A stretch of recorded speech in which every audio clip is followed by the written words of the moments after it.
What's an NSCW confession you've been dying to share anonymously? Story 1. One time in my, I'm a man by the way, 20s, I was at a private party having a great time. I got very thirsty after spending some time in one of the rooms and left, fully unclothed, walking across the house toward the kitchen. I made it about 5 feet away from the fridge and water before a woman stopped me and began engaging with me intimately, which was all well and good, but more than anything, I was really thirsty.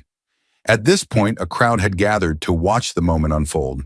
So now there was a human wall, and some guy I didn't know locked eyes with me and said something like, "Heck yeah, brother," and I asked him to get me a glass of water.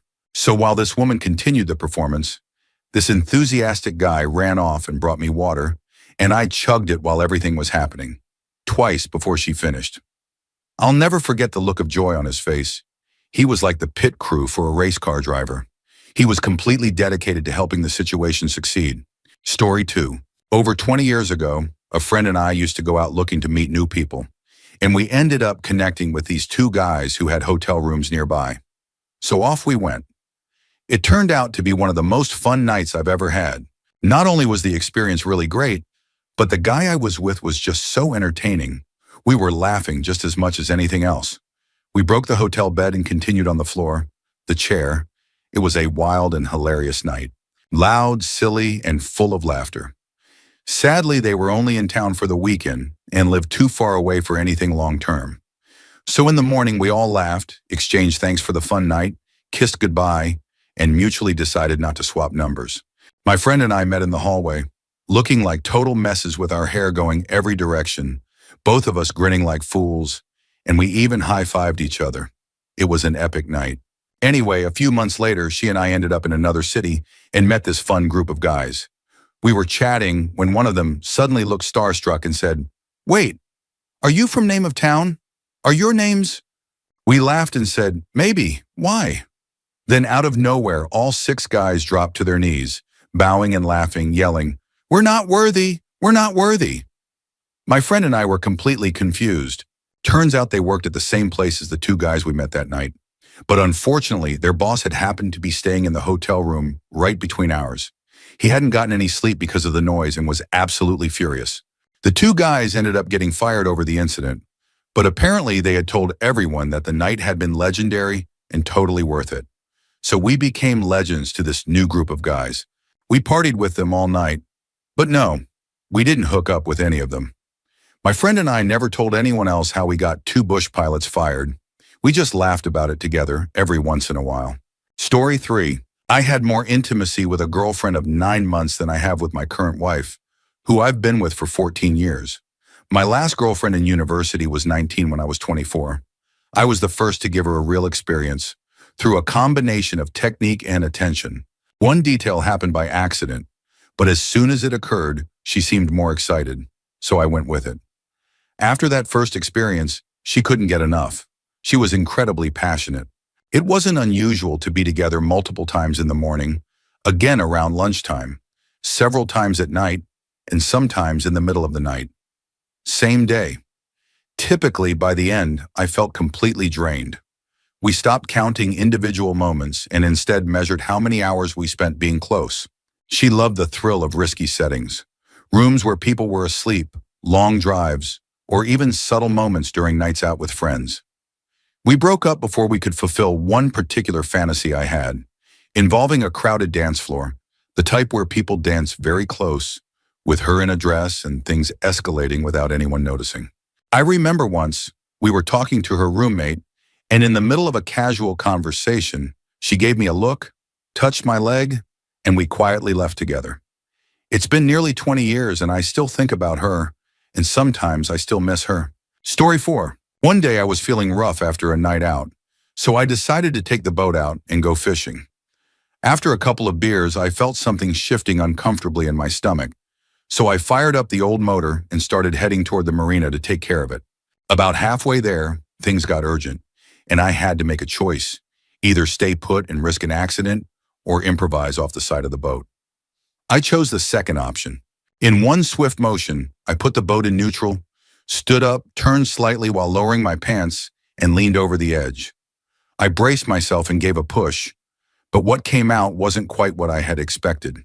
It was just a loud, very intense sound. Relieved, I pulled my pants back up, started the boat again, and began heading back to my fishing spot. As I turned around, I noticed two older men fishing from the shore about 50 feet away, staring at me in complete shock. What they saw was a guy speeding toward them in a little aluminum boat, dropping his pants and making an aggressive noise in their direction, then calmly driving away. I've always wondered if they thought I did it on purpose. Story 5. I want to emotionally and mentally connect with a woman so deeply that she melts in my hands, to move in rhythm with her while using everything I can to stimulate her mind and body, to explore her with both care and intensity, using gentle touches, closeness, and whispered words that alternate between affectionate and daring. I'd want to make her feel like she's mine entirely, without crossing any boundaries, through a soft, respectful form of dominance. And then, at the right moment, I'd want to completely lose myself with her. I've also imagined moments where she might be the one to take over a bit, maybe catching me off guard with a playful push or a light, teasing tap, just enough to spark a new kind of excitement.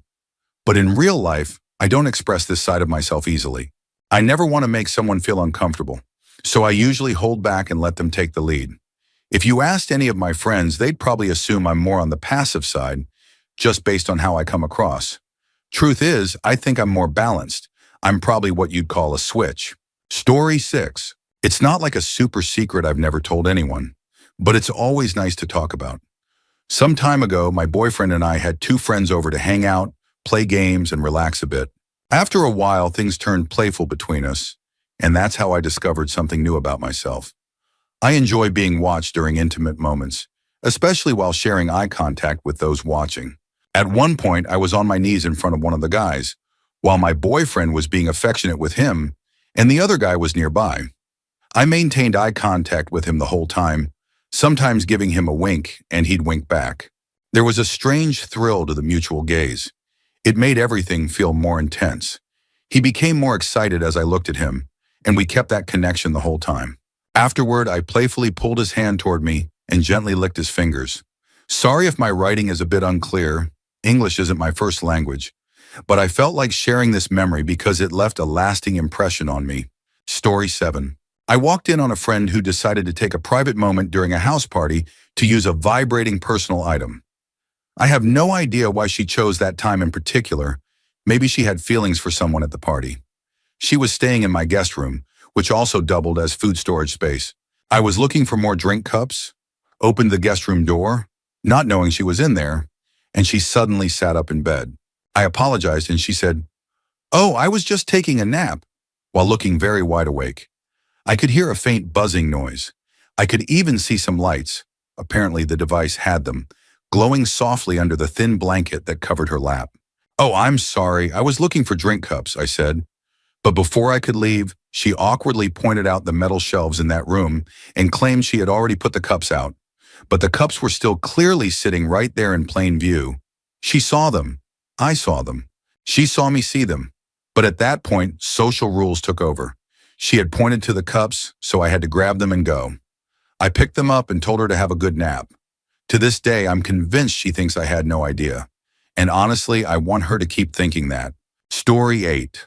When I was a server in college in the late 90s, I was approached by a middle-aged couple I was waiting on. She was tall and very attractive, and he was shorter and more average in appearance.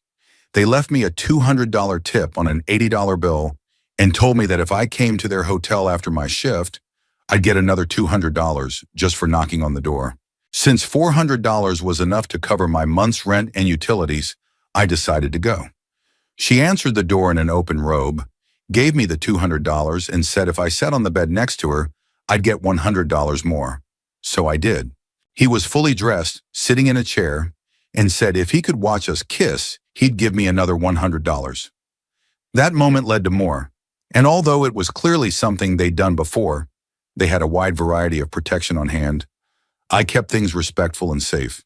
I ended up making $600 that night.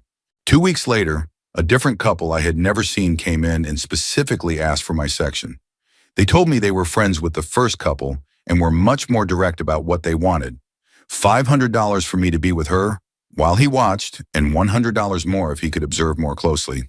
In 3 weeks, I earned the equivalent of 3 months' rent. I never saw the first couple again, but the second couple would set something up with me once a month for the next year, right up until I graduated and moved away. Story 9. Back on dating apps and feeling totally free again. I used to use Tinder a lot to meet people until one day I was banned from the app. I'm not exactly sure why, but I was completely blocked from using it. Every time I tried to make a new profile, I would almost instantly get banned. It was really frustrating. I eventually gave up and started using other apps to meet people, although nothing was ever as simple or fast as Tinder. A few weeks ago, I decided to give it another try, and surprisingly, my profile didn't get banned right away. I was thrilled. I love scrolling and matching with attractive people. I always try to move the conversation off the app quickly so we can explore a little more freely. Most people are surprised at how open and enthusiastic I am. If the vibe feels right, I'm ready to meet up. A lot of people are eager to connect in person, and I enjoy it. I think I've met around 20 people so far. Most of them don't believe it until we actually meet. I know I'm like a dream come true for some of them. The whole process is incredibly exciting. I feel like I've found my rhythm again, and I'm feeling amazing. Story 10. Old throwaway account because my main has enough info that anyone who knows me could easily identify me. My husband and I have the most loving, stable, healthy relationship I've ever seen or ever dreamed of. We've been together for over a decade, and we were best friends long before that. Sure, we've had our share of serious discussions and disagreements, but we don't really fight. Our relationship is full of I love yous and thank yous with daily cuddles. It's based on complete honesty, no judgment, no insecurity. We can talk about anything and everything.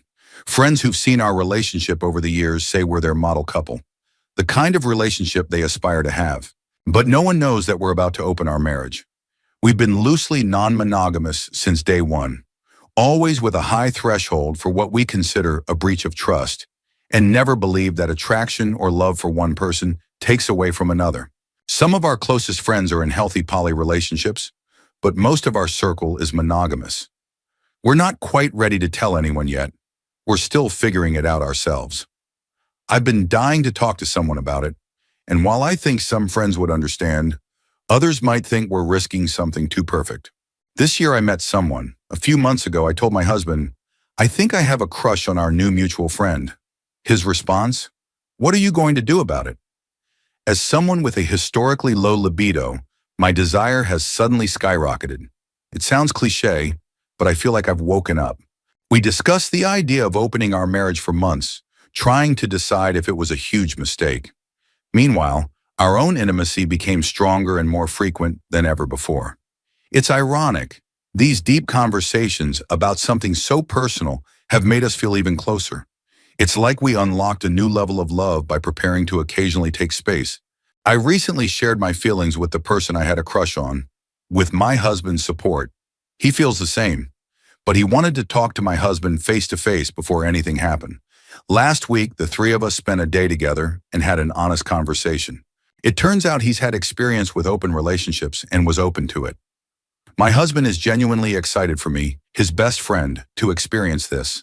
It's wild, but he's one of those rare people who truly experiences compersion. The day ended with a group hug. We're moving forward slowly and carefully. We all agreed I'd spend one night with my crush, then we'll pause, reflect, and reassess together.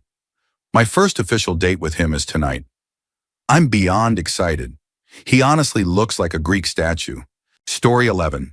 I want to be with my best guy friend, and I'm 99% sure he doesn't feel the same way about me. But we're both really touch-starved, so we hug and cuddle, and it's making me really wish I had a boyfriend. But more specifically, I want him as a boyfriend, because he's the only guy who's ever genuinely been respectful and kind to me.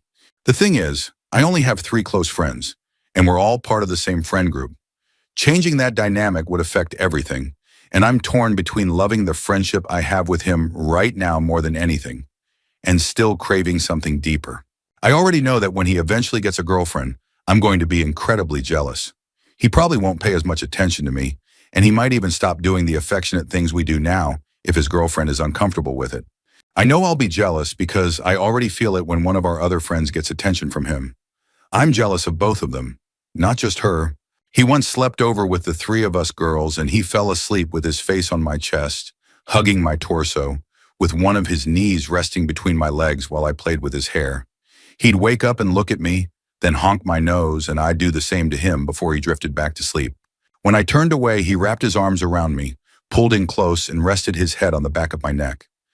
That moment made me want more so badly. Now I'm having trouble sleeping unless I'm being held. I even wear the shirt he wore that night and use it as a pillowcase. Story 12. I know. I almost always find out one way or another, and they all think I'm totally clueless. But I know. And honestly, most of the time I like it. There have been several guys who took sneaky photos of me in school, thinking I didn't notice. I've overheard the things people say about me. Conversations full of fantasies, jokes, and comments about my appearance. I remember how some of them would talk about when I accidentally showed something, like my waistband, and how they found it cute or attractive. They'd purposely not say anything so they could keep watching. I've even heard about stories and art being made, people daring each other to ask me out, and others wrestling with unexpected feelings for me. I know about all of it, and since I have a bit of a wild side, I'll admit that I enjoy it. I've never brought it up because I know it could be misunderstood as an invitation, or even make me feel unsafe in certain situations. If someone were being physically aggressive or overtly invasive, that would absolutely cross a line. But when it's from a distance, quiet and non-intrusive, it kind of excites me. It feels flattering to be wanted in that way, to know someone might be so drawn to me that they sneak a glance or imagine what it would be like. Almost nobody knows this about me, but honestly, I think the people closest to me wouldn't even be that surprised anymore. Story 13. Recently, I matched with a girl on a dating app who lived about 80 miles away. One night, I spontaneously asked her if she had any plans, and she said she was free and told me to come over. I ended up getting stuck in traffic for 2 hours and 40 minutes, thinking maybe this was a bad idea. But she offered to get me food, had plenty of drinks available, and even invited me to spend the night. So I figured it might be worth the trouble. I finally got to her place. We ate takeout and started playing a drinking game. Truth or drink. Naturally, the questions got more personal and suggestive as the game went on. Before I knew it, we were almost finished with a bottle of Crown Royal, and it had only been an hour and a half since I arrived. Some of the questions included things like, what's your favorite romantic position? And have you ever sent a revealing photo or video to someone? You get the idea. I barely have any tolerance for alcohol since I rarely drink, especially not hard liquor, and certainly not that quickly. Next thing I knew, my pants were around my ankles. I was sitting on a bar stool, and she leaned over and started being very physically forward in the kitchen. I remember thinking, I don't even know her last name, and we just met 2 hours ago. One thing led to another, and we made our way to the bedroom. Clothes were coming off quickly, I was on the edge of blacking out, and then we made it to the bed. A few hours later, I came to and noticed some blood on my leg, my hands, and even a couple spots on my chest. She had started her cycle a day or so before and was having a heavy flow. It was visible on the protection we used, and some had gotten on the sheets, but thankfully it didn't make too much of a mess. I was extremely hungover the next morning, but I made the drive back home, cleaned up, and chugged some Pedialyte to rehydrate. Story 14. When I was around 16, I had an experience with my girlfriend, where I was physically intimate with her right outside her parents' window, and then left for the night. When I got home, she told me it was the most thrilling thing she'd ever done, but that it could never happen again because she didn't want to risk getting caught. Not gonna lie, I still think about that moment a lot. Another memory is that I've had close moments with 2 male friends, and I really enjoyed it. Neither of them returned the favor. They said doing so would feel too much for them. The first friend is someone I still think about and would love to share a moment with again, but we both have kids and lives now. At the time, I even wanted more from that experience, but he said it crossed a line for him. We remained friends for years before eventually losing contact. The second friend and I were just a little tipsy when it happened, and his mom's friend came home early and almost caught us. I'll say this. I thought that friend had a smaller size until another friend invited me to a group hangout and showed me a video of one of his former male coworkers. That guy had about a 3-inch size fully, And I honestly didn't have the heart to say that neither he nor his coworker were attractive to me at all. Later, that same friend came into the living room fully undressed while we were both in a cross-faded state and tried to start something, but I just sat there watching YouTube, pretending not to notice. Story 15. It's just a small story, and it happened 3 days ago. I went to Christmas with the mother of my kids to see her family. We went sledding, ate together, just had a good Christmas to help our children feel the new peace I've been working on, thanks to my recent approach to dealing with difficult people. I actually found the concept in a book called How to Hug a Porcupine. When it was time to sleep, we were all in the same room on the floor, since it was a pretty big gathering. 2 kids on mats and her. I came in a little later because I had one more glass of wine with some of her family. I went in for a little hug because she wasn't sleeping. She was really affectionate and started brushing her hands along my arm, so I held her a little tighter. It felt good to not be in conflict anymore. I started drifting off, and during one movement, I brushed against her chest. She took my hand and placed it there intentionally. I wanted to move my hand to her side, which felt safer, but she was at an angle where I felt something through her pajamas, and it was very clear she was aroused. I quickly removed my hand, but that moment triggered something. She couldn't hold back anymore and started quietly touching herself. I became extremely turned on and gently touched her under her pajamas, while she continued discreetly. We were just inches away from our sleeping kids. I held her close, making her feel small and safe in my arms. She was so responsive I could easily continue without any resistance, and we stayed like that until she reached her peak and finally relaxed. That's when the realization hit me. And that, ladies and gentlemen, is how you end up feeling like a terrible person. I have a girlfriend, and she has a boyfriend. I had gone into that night just wanting to thank her for everything she's done for our kids and the peace we created. Now I'm left with a moment I can't tell anyone about because it would ruin everything. It all happened so fast, and I definitely underestimated how emotions and impulse can cloud judgment. I did go for that hug, and I take full responsibility, and so does she. But I crossed a line. Now I feel like a terrible person. I need to find a way to make things right and protect the peace we've built. Or maybe this should come out. Should we really risk ruining a year of progress over one impulsive mistake? I think being honest would destroy everything. So maybe silence is the better option. Maybe it never happened. But if I lie, then I'm truly a terrible person. Story 16. I've only cheated once in my life. I was financially tied to my now ex and couldn't afford to leave yet. But he had been intentionally making my life miserable for over a year. One of my former partners was coming into town for just one night, so I made an excuse and went to see him. I lost count of how many times we were physically close, or how many times he made me feel alive. We were together for hours. We even had to take water breaks just to keep going. I'd never felt more wanted in the last 4 years than I did that night. Like if he couldn't have me, the world would stop. Despite the visible marks I allowed, I left with 2 things: the memory of what happened and physical reminders. When my ex noticed the marks, I claimed I ran into something during a pool party. He didn't even ask if I had a good time. He just launched into a work-related complaint. He asked 0 questions about my night. I thought cheating would make me feel like a terrible person, that I'd carry instant regret, or that everyone would somehow know. But I didn't regret it. Not a single part of that night. I spent time with someone who wanted to hear me talk, who wanted to be around me, who wanted to see me, who wanted to be close in every way. I'd been with a man who stopped caring for me physically as soon as we moved in together, and feeling attractive had become a distant memory. I'm no longer with my ex, but I still see him sometimes. And every time I do, I think back on that one night. It's my little secret, and it still makes me feel powerful. Story 17. I, 30 million, have been deeply unhappy in a marriage that has crossed the line into being emotionally and occasionally physically harmful. We have a son together. A new coworker, also married and going through something similar, took a liking to me. She had 2 kids. We spent a lot of time talking, sharing things after hours. There was never full intimacy, but we were physically affectionate. We fell in love. Then her husband got her pregnant. She ended it, and I spiraled into a deep depression. While heartbroken, I downloaded a random mobile game just to distract myself. Through that game, I met another woman, also in a difficult marriage, just like me. I wasn't looking for anything. just an escape, but we clicked. She had a son, we fell in love. She lived in Canada, and I'm in the US.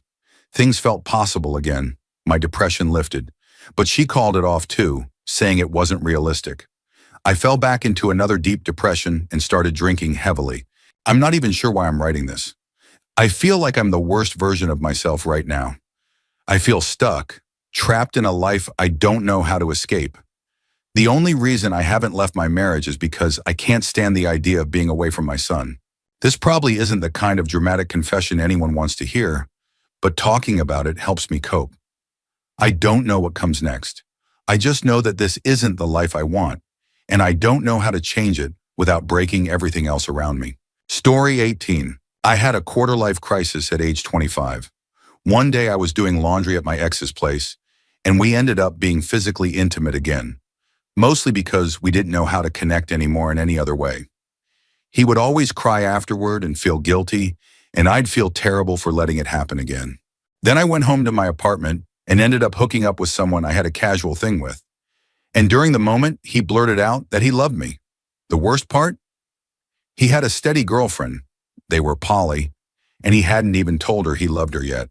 I panicked and made him leave immediately. Right after that, the guy I was actually in love with showed up, literally as the other one was leaving. He didn't know I had been seeing his friend too, but at the time, our relationship was so on and off that it didn't seem to matter much. That didn't go over well later when he found out, and it almost ruined everything between us. Anyway, that night he pushed me against the wall and started kissing me. We made out for 20 minutes, and then he asked where the bed was. The answer? My air mattress. We had such passionate intimacy that we broke the mattress and just kept going like it didn't matter at all. He said he hadn't felt that way since high school. Then out of nowhere, he asked me to move in with him, and we've been together ever since. We actually got married a few months later. Story 19. I hooked up with one of my aunt's friends 3 times while on a little party boost in exchange for clothing merchandise from the women's and young men's departments back when I worked at Macy's. Why 3 times? Because I used to play baseball, and she thought it would be fun to play out a 3 strikes and you're out theme. How did it happen? I was 18 at the time. I'm 37 now, just 8 months out of high school. My aunt was throwing a party and jokingly introduced me to some of her friends, saying I could hook them up with store discounts. One of her girlfriends, an older white lady, jokingly said something about stopping by for the family discount. At that moment, it was all just humor and playful conversation, especially since family was all around. Later, while I was grabbing snacks, that same woman bumped into me and mentioned the discount again. I surprised her by responding, "I'll get you free stuff if we can spend the night together." Her facial expression looked like pure curiosity mixed with excitement. I was young, honest, and had a lot of energy, but I kept things respectful. My aunt had a party girl reputation, so her friend had no issue with planning a fun night out. She even got us a hotel room in the city. Since then, I've found myself often interested in older women, especially those with a 10-year age gap or more. Story 20. I haven't been desperate to share this. More like I just need to get it off my chest. Lately, I've been crushing hard on my husband again, like I did when we first met. We got together in 2013 when I was 17, and we've lived together since 2017. But over the past few months, it's like something reawakened. I'm constantly thinking about him, just like in the beginning. Everything about him makes my heart race. His scent, the way he looks at me, even how he lingers during a kiss. Just yesterday, he kissed me, and it left me so flustered, I felt an intense wave of desire. The past few nights, while he's been asleep, I found myself holding his hand and getting lost in my feelings for him. Just imagining him being close to me, like really close. I love him so deeply, and I'm afraid this intense feeling might fade as quickly as it came on. What's made this even more emotional is that I've been struggling to control my moods, almost like I'm a teenager again. My mom has a pituitary gland tumor, and she once told me that it makes her emotions feel constantly heightened. I'm starting to wonder if I might have the same condition. I haven't brought it up to my doctor yet, mostly because I don't want to worry my husband. And to be honest, if it turns out I do have it, I've already decided I wouldn't get it removed. I want to feel this way about him forever. Story 21. A few friends and I went to an Oktoberfest event in Washington State a few years ago. I was new to the Army, didn't have many belongings, and the plan was to camp in the woods when not at the Oktoberfest venue. I didn't have a tent, but my co-worker and her husband offered to let me stay in their large family-sized tent with them. We went to Oktoberfest, had a blast, got pretty drunk, and returned to the campsite for the night. I was lying there trying to sleep, facing away from them, and they were a few feet behind me on their air mattress. I heard her whisper, "Is he asleep?" And he responded, "Yes." But I most definitely was not. Then they started being intimate, and all I could think was, "Please just fall asleep so I don't have to listen to this." I never told them I wasn't asleep because I didn't want them to feel awkward or embarrassed. They were really good people. I'm pretty sure I ended up falling asleep in the middle of it, but honestly, I was so hammered I don't really remember. Story 22. About 10 years ago, I dated someone who worked as a cam model. She was incredibly attractive, curvy, and confident. Some of her videos even went viral and had millions of views, though most of them are gone now. At some point, she wanted to take her business in a more profitable direction, so she started promoting herself as a dominatrix. The problem was, she didn't really know what people in that community were looking for or how to roleplay effectively, so she came to me for help. At first, I gave her general suggestions and feedback, but as time went on, I started providing more detailed phrases and instructions.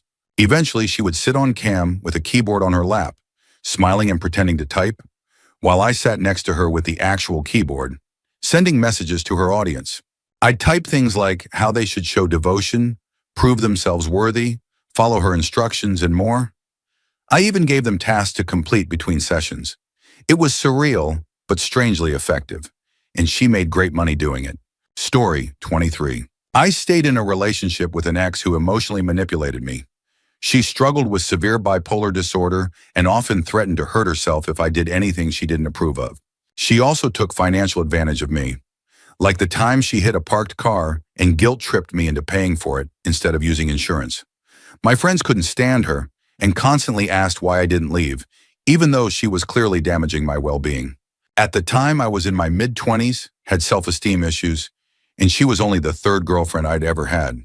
The truth is, we had a physical connection that was unlike anything I'd experienced before. She was on birth control, had no hesitation during intimacy, and her figure reminded me of something out of a fine arts exhibit. After each time, she'd continue until I was ready again, and we'd keep going until I felt completely drained. This happened 4 to 5 times a week. I never found the courage to break up with her. After almost a year, she ghosted me, and I lied to my friends and told them I had finally stood up for myself. She reappeared in my life when I was 29, just messaged me like nothing had happened, asking if I'd take her to her favorite sushi place. I had plans that night for a close friend's birthday, but faked being sick to go with her instead. When we eventually got together again, it somehow surpassed what I remembered. It was so intense that I got a leg cramp, and afterward, I felt completely drained, like every ounce of energy had been pulled from me. Story 24. I was in the Army and on CQ duty, which basically means sitting in the barracks and making sure everything is under control. That night was pretty calm until around 10 p.m. when someone came downstairs and said there was loud music coming from the 3rd floor. I went up and knocked several times, no answer. I yelled that I didn't want to get the staff duty involved with the key, still nothing. So I called staff duty and they arrived with the key. We went back up and unlocked the door, and what I saw next is something I'll never forget. There were 3 women with about 30 men in the room, all clearly engaged in a very explicit group situation. No protection was visible, and there were fluids everywhere. The women were completely covered, and things were visibly out of control. Now, technically in the Army, this isn't allowed, but if they had just kept the music down, we probably wouldn't have been called in. Because of the noise complaint and what we walked into, the MPs had to be called according to the sergeant who outranked me. The women were allowed to clean up, and the men got dressed and had to turn in their ID cards. The women also provided identification afterward. All of the men were arrested and sent to the hospital for evaluation.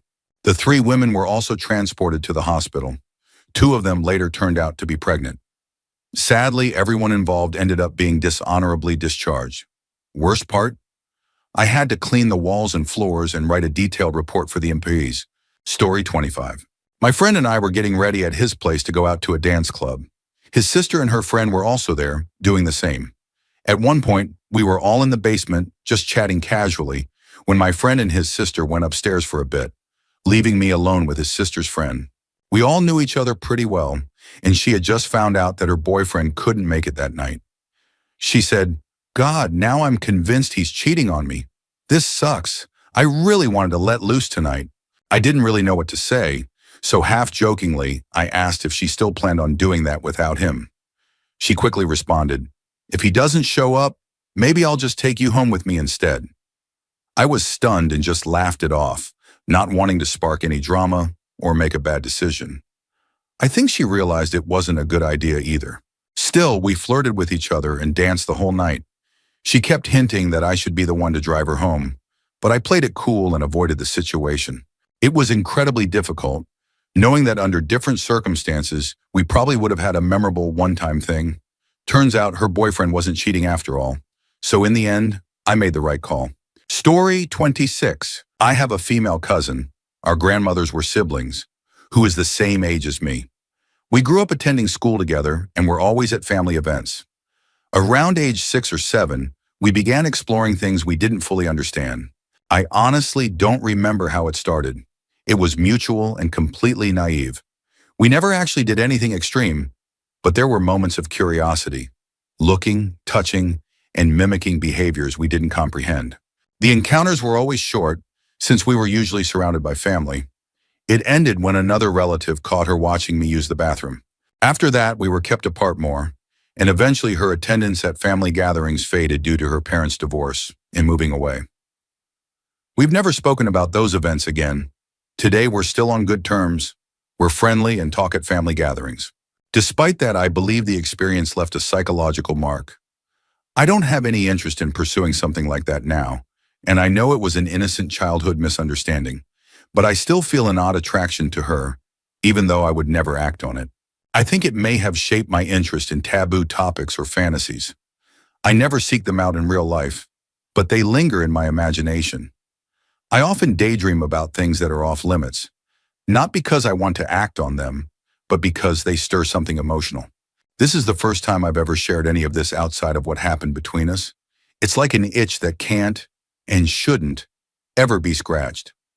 I hope someday I can let it go, but I'd never bring it up unless she did first. I know it isn't normal, and I wonder if anyone else has ever experienced something like this. Story 27. In 2021, I was engaged and also had a fondness for cocktails. I had my fiancée saved in my phone under the nickname My Love Lifelong, Temptress of My Dong. We had gone to St. Augustine for a short trip, and one night we definitely overdid it with the drinks. She went back to our Airbnb while I stayed on the porch for a while. That's when some cops showed up and told me it was too cold, January, and that I needed to go inside. The problem was she had fallen into a deep sleep, and I didn't have the keys. So I was locked out, mildly incoherent, and without a solution. The officers ended up taking me to spend the night in jail, though I wasn't charged with anything. The next morning, one of the officers came into the cell, clearly amused, and made a comment about the contact name I had for my fiancée in my phone. Safe to say, it's now just saved as my wife. Very few people know I've ever been to jail, and even fewer know a cop saw that particular nickname in my phone. And honestly, I think I'd like to keep it that way. Story 28. My wife and I have slowly been exploring more of our intimate side together. Years ago, I bought a toy meant for me because I've always had a stronger interest in certain types of physical exploration than she did. She's a bit more reserved, though she's always enjoyed receiving affection in her own preferred ways. For a while, I'd bring up the idea of her taking a more active, dominant role, but it was always left as a maybe someday. Well, that day finally came. And when it did, she surprised me with a level of confidence and control I wasn't expecting. She took the lead, spoke to me in a way I'd never heard from her before. Assertive, playful, and bold. She was completely in charge, and I was completely in awe. It was intense, vulnerable, emotional, and exactly the kind of moment I'd been quietly hoping for. I'm 27, a bigger guy, but she handled me effortlessly. The experience left a lasting impression, one I won't forget anytime soon. It made me feel safe, seen, and deeply fulfilled. I won't share pictures or anything like that, but let's just say it was the kind of night that changes something in you, in the best way.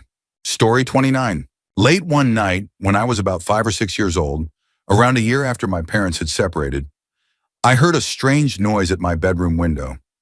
I got up to check and saw my dad outside, clearly intoxicated and holding a large kitchen knife.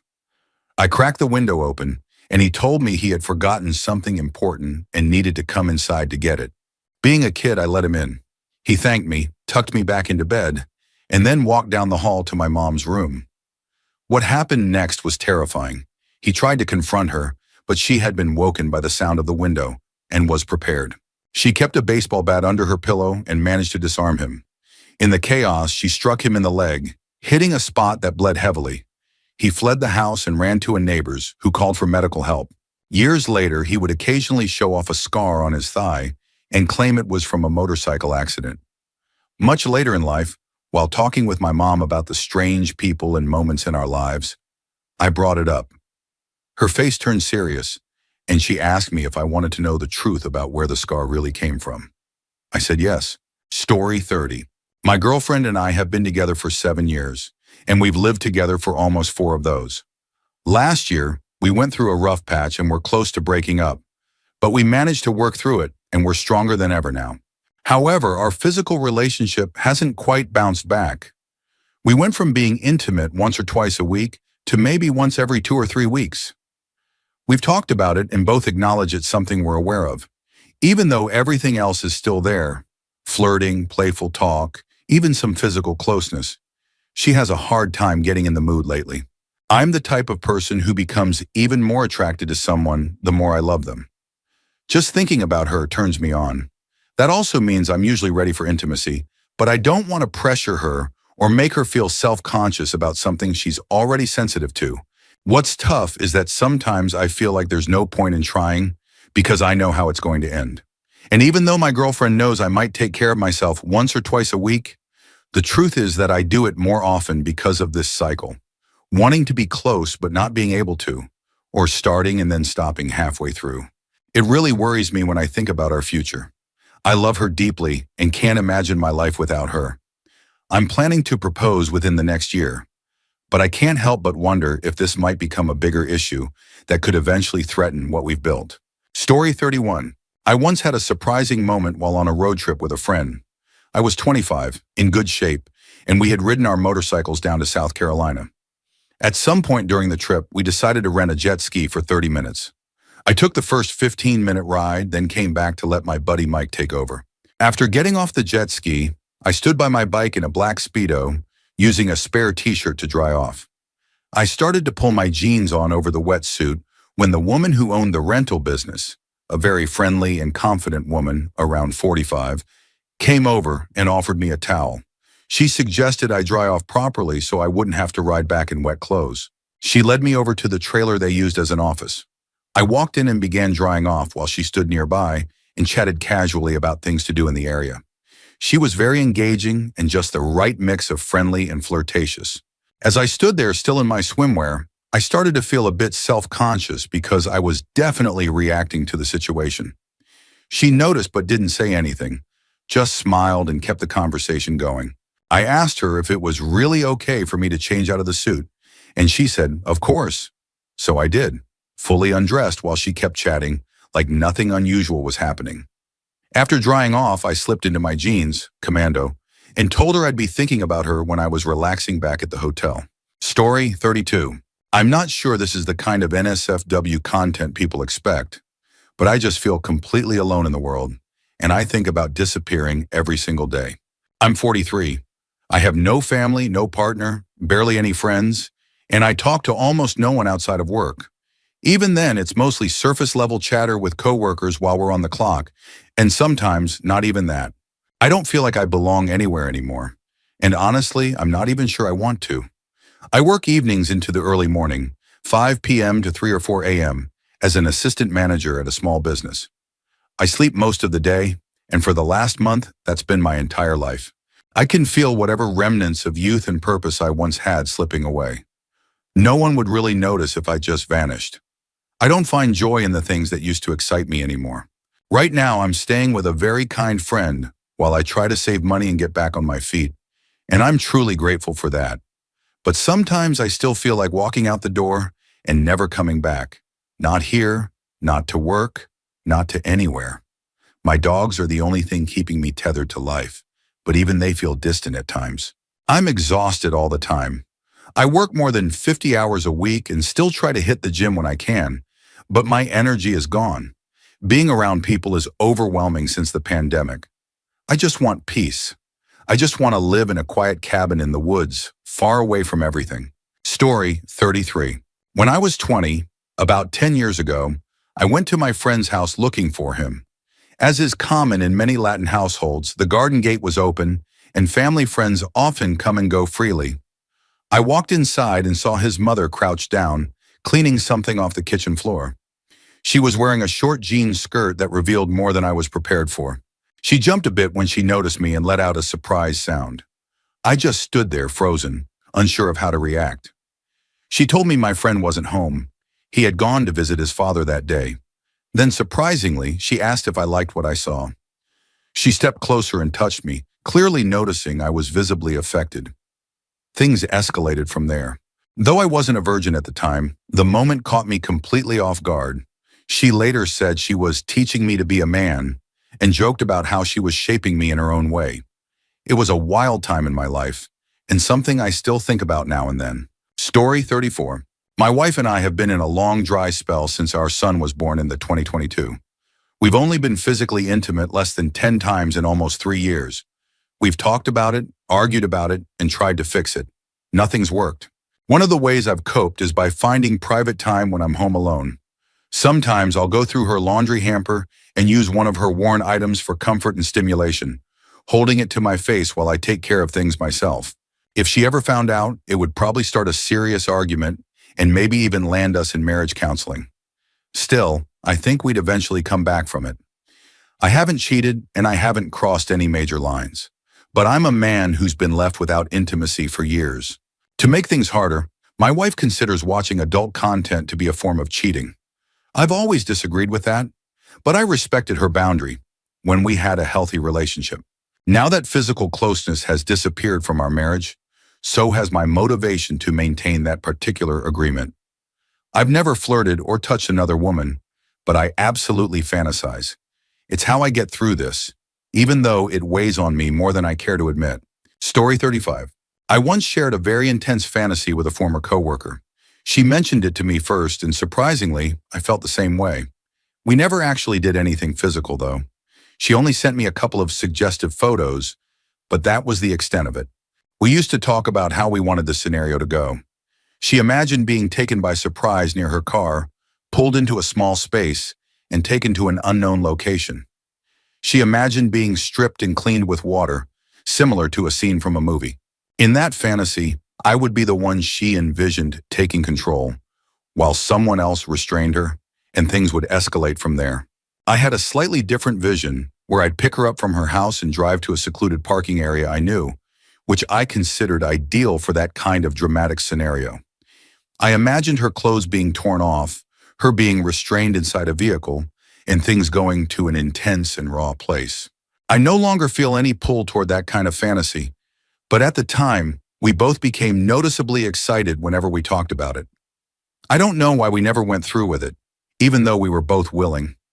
I guess we never found the right moment. Young adult fantasies can be wild and hard to explain. No one was harmed and no real actions ever took place. We both recognized that it was an extreme and dark idea. Consent and safety are incredibly important, and fantasies like that should always stay in the realm of imagination. Story 36. When I was 19, a friend and I went to visit another friend who had recently been in a motorcycle accident. We wanted to check on him, but when we arrived, he wasn't home. He was at therapy with his brother. His mother was there, though, and she let us in after we explained who we were, since she didn't recognize us at first. We sat in the living room, chatting with her about our friend's recovery. As we talked, she tried to remember us from high school. Eventually, she said, "Oh yeah, now I remember who you guys are. Just wait here until he comes back from therapy." We stayed for about an hour talking casually. Then she offered to show us some of the changes she had made to the house.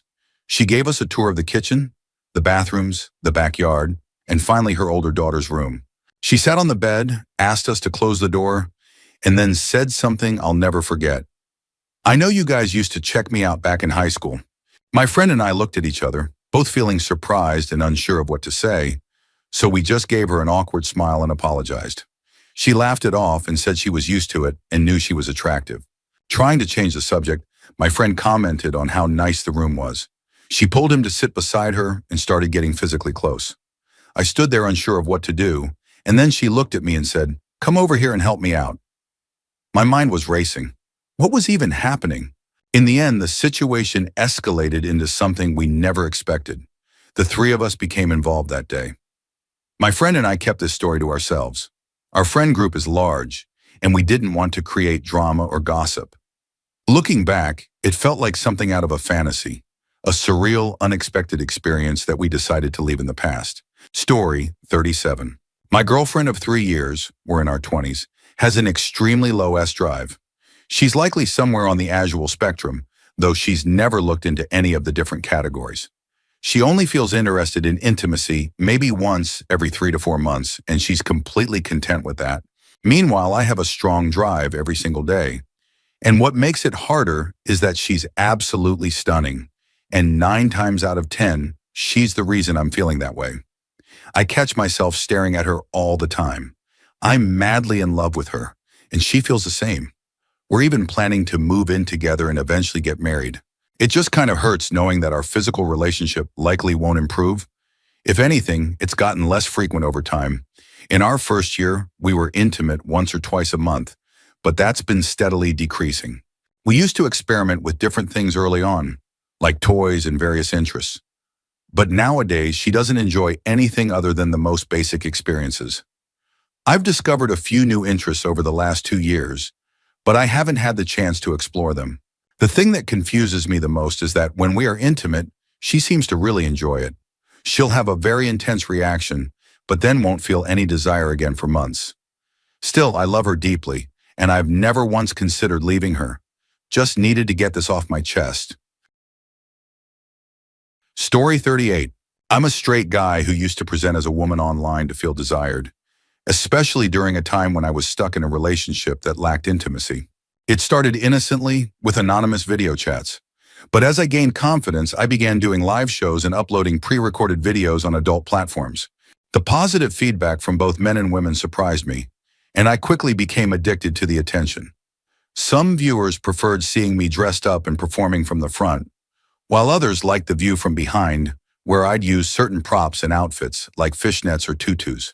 Eventually, I invested in more advanced equipment and became quite creative with the content I made. But it got overwhelming. The effort required, combined with having to do it in secret while my partner was away, became too much. After that relationship ended, I gave it a few more tries, but the fantasy started to fade. I even explored dating men online, curious about the real experience, but I couldn't find anyone I was genuinely attracted to, and the flood of messages from people I didn't connect with turned me off, and I ended up sticking with women. Eventually, I got rid of everything and moved on. Now I'm in a happy and fulfilling relationship with a beautiful partner. Looking back, that was just a wild phase, and although I remember the attention, it's part of the past. Story 39. This one's deeply unsettling. It was New Year's, and a friend of mine hosted a house party for us and some acquaintances. It had only been a year since graduation, so we were still in touch with many classmates. The party started at 2 p.m., and by midnight we were all pretty much out of it. The idea was to stay up until sunrise, but most of us were too far gone. Some people went to bed, some fell asleep wherever they were, including me, and others stayed up chatting. Around 3 a.m., I woke up with a pounding headache and felt incredibly thirsty. Everything around me was quiet, and it seemed like everyone was asleep. I grabbed my phone for light and headed to the kitchen. No sounds, no movement, just silence. As I was drinking water in the dark, I suddenly heard a scratchy noise. It wasn't anything familiar, like talking or laughing. It sounded like something brushing against the floor. I froze, thinking it might be an animal. So I quickly turned on the lights and, well, yeah, you guessed it. A couple was being intimate right there on the kitchen floor. Story 40. A long time ago, I booked a vacation to Oahu for the family.